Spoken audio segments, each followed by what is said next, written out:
l'atelier V. Je représente aujourd'hui aussi avec le Divine le collectif En Vérité qui souhaite justement promouvoir la transparence alimentaire.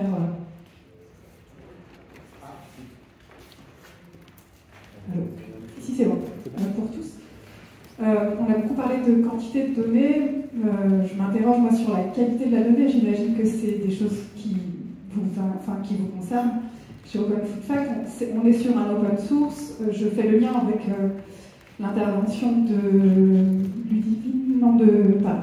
d'Agathe sur justement la fiabilité de l'information, de la recyclabilité. C'est des choses qui sont déjà complexes à l'échelle industrielle, puisqu'ils ont dû passer par Veolia pour confirmer que finalement seulement 34% de leurs emballages étaient recyclés. Donc, comment est-ce qu'on traite la qualité de la donnée? On sait qu'il existe des solutions qui, on en parlait avec ma voisine, sont néanmoins peu recommandables d'un point de vue environnemental, notamment la blockchain. Voilà, je vous laisse répondre, mais c'est une question qui me taraude depuis tout à l'heure. Alors, ce que mentionnait là tout à l'heure, à juste titre, c'est qu'effectivement, aujourd'hui, comme on n'est pas dans des données obligatoires, on n'est pas dans des définitions complètement strictes. Alors, il y a néanmoins des définitions, par exemple, sur la recyclabilité, effectivement, il y a des définitions un peu claires sur cette question-là, mais sur le contrôle de la qualité des données, nous, on est comme Wikipédia, c'est-à-dire qu'effectivement, on fait confiance d'abord aux producteurs sur ce qu'ils affichent sur leurs produits. Les producteurs sont très contrôlés de ce point de vue-là, et donc du coup, voilà. Comme ce ne sont pas encore des données obligatoires, on ne sait pas encore exactement ce qui va se passer. Donc aujourd'hui, il y a des données néanmoins très factuelles qu'on peut saisir, comme par exemple le poids de l'emballage, le matériau d'emballage, des choses comme ça. Après, sur la recyclabilité, des choses comme ça risque d'être effectivement peut-être un tout petit peu plus compliqué. Là, il y a des discussions à avoir, de la concertation, je ne pense pas si vous voulez ajouter quelque chose.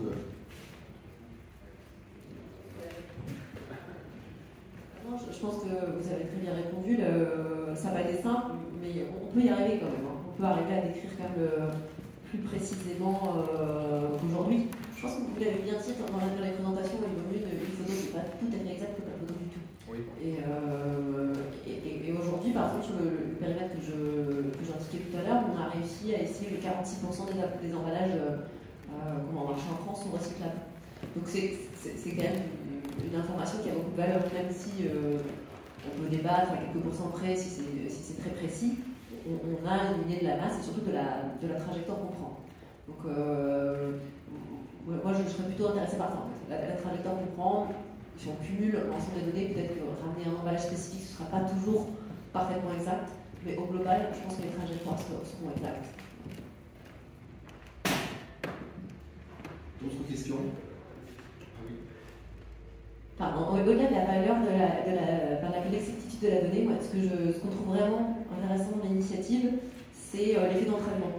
Et le fait qu'on mobilise des consommateurs ou des citoyens, un peu comme sur le cas des odos à la LPO, qui est très emblématique.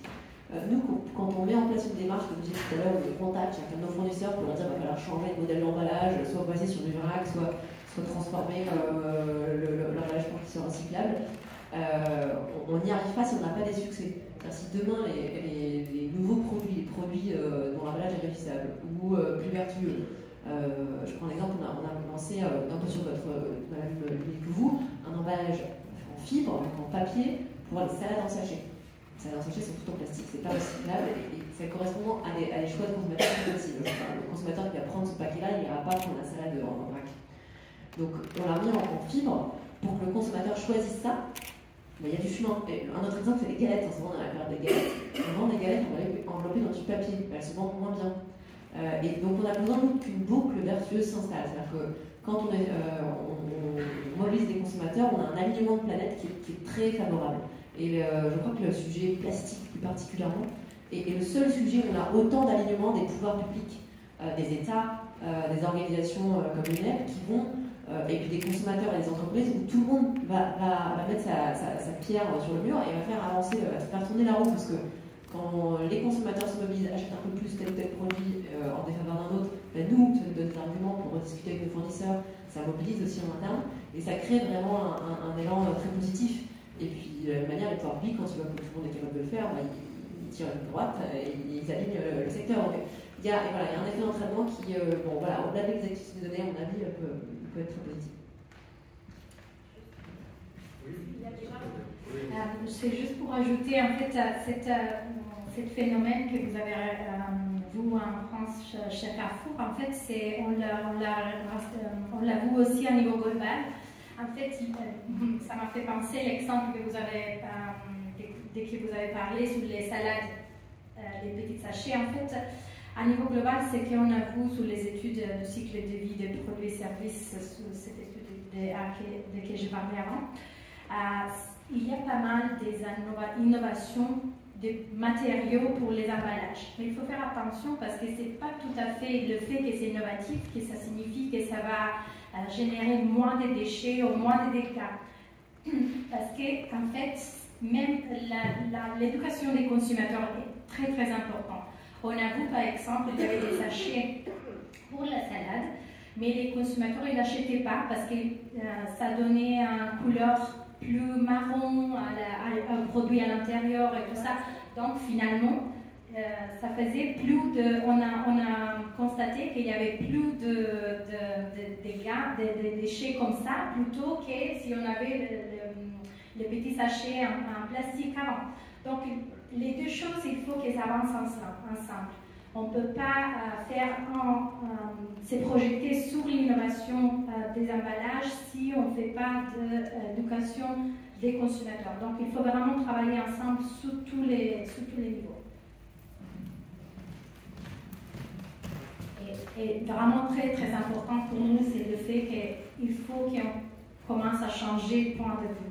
Il faut remplacer le plastique à single usage avec les choses qu'on peut réutiliser. Ça, c'est vraiment le plus gros changement de mentalité. Bonjour, Elsa Casalini du magazine. Pour rebondir sur ces salades en plastique, j'ai visité une usine de salade et je m'interroge depuis, est-ce qu'il faudrait conserver ces salades, qu'elles soient sous emballage plastique ou papier, ou simplement revenir aux salades vrac? Ça n'existait pas il y a 30 ans, les salades en sachet. Est-ce que sur le cycle complet, elles ont un intérêt ou non? Et cette question se pose pour les salades, mais sûrement pour beaucoup d'autres produits. Est-ce que aussi l'industrie, les fabricants, les distributeurs sont prêts à faire une croix sur toute une partie de la gamme? Je pense que la question est très pertinente. Est-ce que c'est les industriels ou les distributeurs qui doivent faire une croix? En fait, c'est collectif, les consommateurs aussi. Votre exemple se transpose aussi aux fruits et légumes. Les fruits et légumes étaient, pour une bonne partie d'entre eux, emballés en plastique. Bon voilà, vous prenez votre sachet de, 4-5 pommes. Et alors, aujourd'hui vous avez l'alternative, soit vous prenez vos pommes en vrac, soit vous prenez un emballage carton. L'emballage carton a pas mal remplacé les emballages plastiques. Il y a des consommateurs aujourd'hui qui n'iront pas prendre les pommes en vrac, parce qu'ils ne vont pas les mettre dans un sac, etc. Mais je pense que c'est aujourd'hui. Je pense que ça changera, et c'est peut-être une première étape. D'avoir fait déjà ce changement très visuel, si vous allez dans un rayon d'hypermarché, ça a quand même beaucoup changé. Et je crois au changement qui est visible et qui change les pratiques. Le vrac, évidemment, là c'est une étape vraiment supplémentaire, on va carrément changer le geste, etc. Mais déjà, avoir changé visuellement, je pense que ça introduit un peu un changement de mindset. Alors on pourra débattre quels seront les produits qui switcheront en premier. La salade, c'est pas simple, parce qu'elle est déjà lavée, elle a pas mal d'avantages quand même. Elle n'est pas tout à fait équivalente à celle que vous avez en rayon vrac.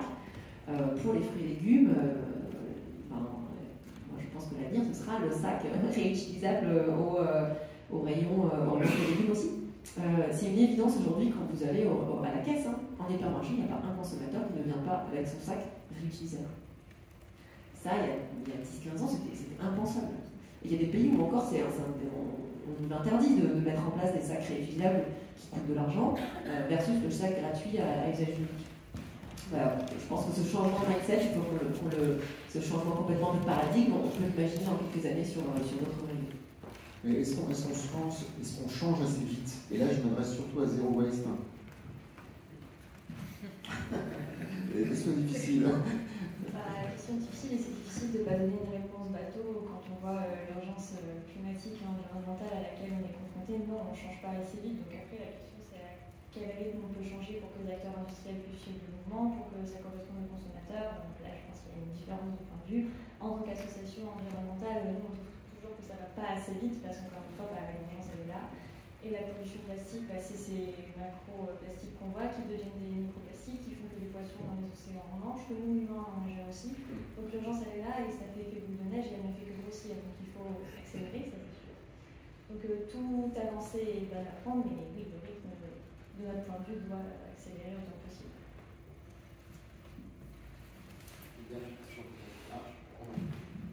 Juste quelque chose que j'aurais dû préciser depuis le début sur ce qu'est un plastique en fait. Parce qu'on parle du plastique, mais en fait, est-ce qu'on sait vraiment ce que c'est? Il y a trois éléments qui composent un plastique. C'est d'abord le polymère, donc ça tout le monde le sait. Donc c'est la bouteille en PET, c'est en polystyrène, donc ça c'est le polymère. Mais dans le plastique, on rajoute aussi des charges. Donc ça n'a pas d'impact, c'est du calcium, du talc.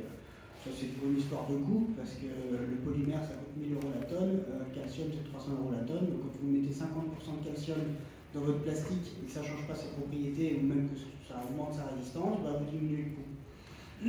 Mais il y a un troisième élément qui est hyper important, c'est les additifs chimiques qu'on rajoute dans le plastique. Et alors là vous en avez des tas et des tas, vous avez plus de 1000 molécules par an qui rentrent sur le marché, nouvelles. Et dans les additifs, il y en a un qu'on connaît bien, par exemple, c'est le bisphénol A qui a été interdit dans les biberons, parce qu'il était toxique, c'était un perturbateur endocrinien.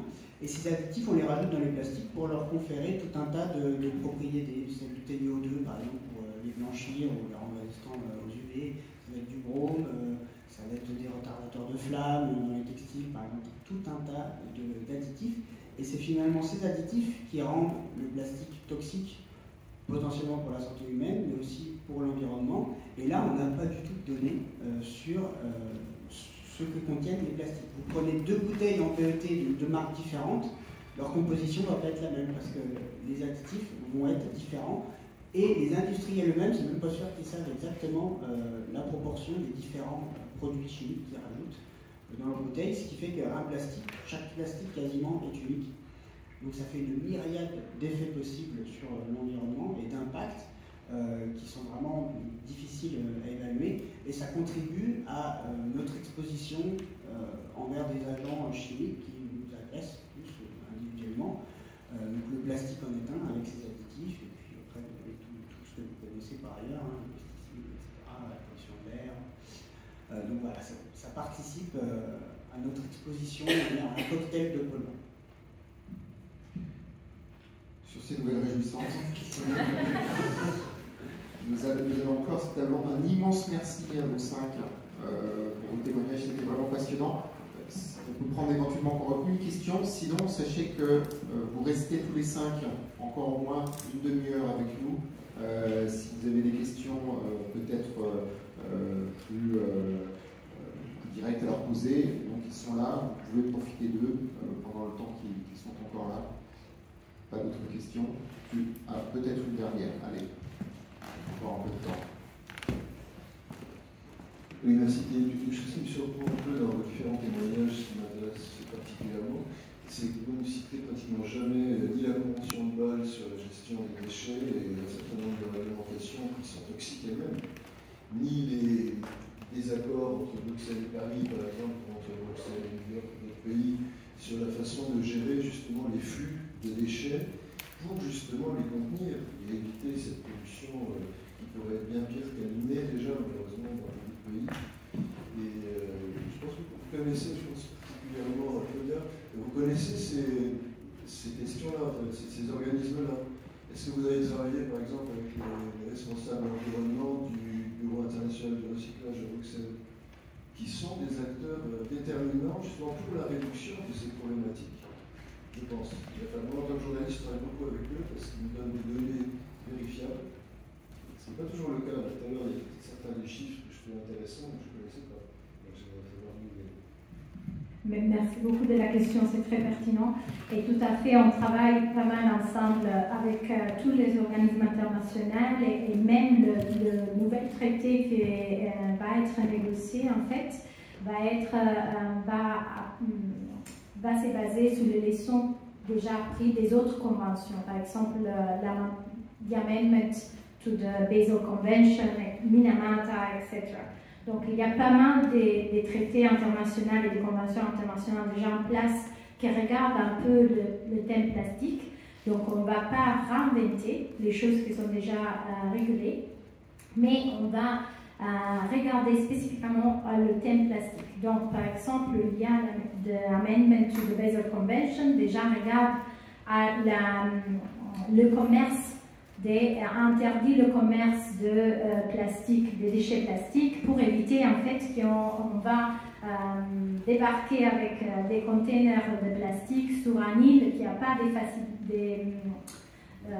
des facilities pour recycler ces plastiques là-bas. Donc ça c'est déjà réglé, mais il y a encore pas mal de travail à faire pour vraiment essayer de régler ça. Mais le nouveau traité, en fait, ça va regarder cette côté de coopération internationale tout à fait pour mettre en place des politiques coordonnées et juridiquement contraignantes pour essayer de vraiment mettre fin à ça. Merci beaucoup, Claudia.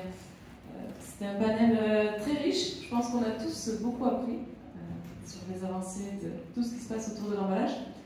Je propose d'applaudir notre panel.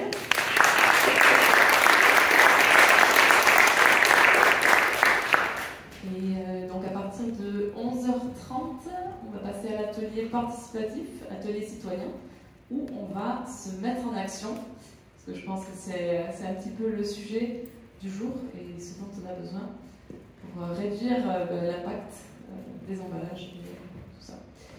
Donc je vous propose de prendre une petite pause tous ensemble. Il y a la machine à café juste à la sortie de la salle. Nos intervenants sont disponibles pour quelques questions, j'imagine. Et voilà, je vous souhaite une excellente poursuite de cette journée. Merci à tous d'être venus.